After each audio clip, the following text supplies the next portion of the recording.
اور ان بھولے مسلمانوں کو آج تک اتنا نہیں پتا چل سکا کہ عشاء کی نماز کی رکعتیں کتنی ہیں۔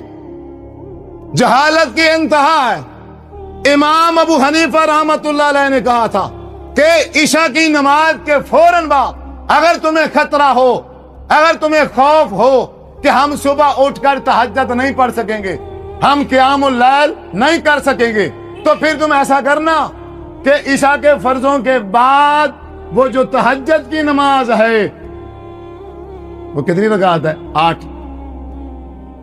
تہجد کی نماز کتنی رکعت ہے؟ 8۔ 4 فرض اور 8 وہ تہجد کی نماز، کتنے ہو گئے؟ 12۔ اور 2 سنتے ہیں، کتنے ہو گئے؟ 12 اور 2 14 اور 3 وتر، اور اب ہوئی ہیں 17۔ تہجد کی رکعتیں، قیام اللیل کی رکعتیں اور نماز تراویح وہ ملائیں گے تو جا کے کتنی رکعتیں بنے گی؟ 17۔ امام ابو حنیفہ نے کہا تھا رحمت اللہ علیہ نے، اور ان کی بات کسی نے سمجھی نہیں ہے۔ ان مولویوں کو جو سمجھ نہ آئی، مولوی نے جو غلطی کھائی ہے، وہ ساری کی ساری امت اسی غلطی کے اوپر کھڑی۔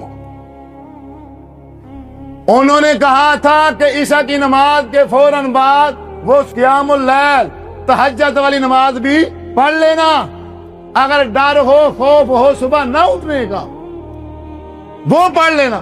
اب انہوں نے کیا کیا ہے؟ وہ 17 کی 17 رکعتیں نماز عشاء بنا دیے۔ دین میں اضافہ ہوا کہ نہ ہوا؟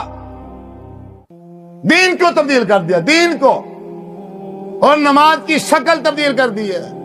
ابھی ہم سمجھائیں، انہیں بتائیں، یہ پھر آگے سے پھر آنکھیں دکھائیں، پاگل ہے یہ فلاں، پاگل یہ ہے جو حضور صلی اللہ علیہ وسلم کا طریقہ سمجھا، اور جنہیں پتہ ہی نہیں ہے ہم کیا پڑھ لگے گئے۔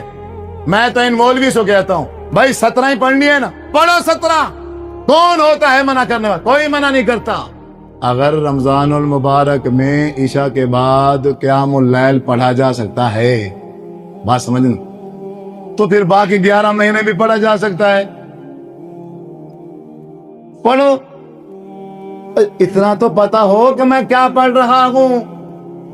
نماز عشاء 4 فرض پڑھ لیے میں نے، اب مجھے تو پتا ہو میں اب عشاء پڑھ رہا ہوں یا تہجد کی نماز پڑھ رہا ہوں۔ بس صرف یہی کلیئر کر لو، صرف اپنی نیت تبدیل کر لو کہ عشاء کی نماز 4 فرض، 2 سنتے اور 3 وتر، 9 رکعت ہے، اور باقی جو 8 رکعتیں میں نے پڑھنی ہے وہ نماز تہجد ہے۔ آئندہ اگر 17 کسی میرے بھائی نے رکعتیں پڑھنی ہے تو اس کا طریقہ یہ ہے، 4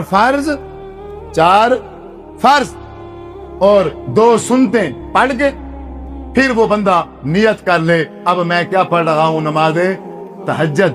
اب میں کیا پڑھ رہا ہوں؟ نماز تہجد۔ 2 کر کے 8 رکعت پڑھ لے، 2 کر کے 8 رکعت پڑھ لے، اور پھر 3 وتر پڑھ لے۔ عشاء کی نماز بھی درست ہو جائے گی، اور یہ 17 رکعتیں بھی کیا ہو جائیں گی؟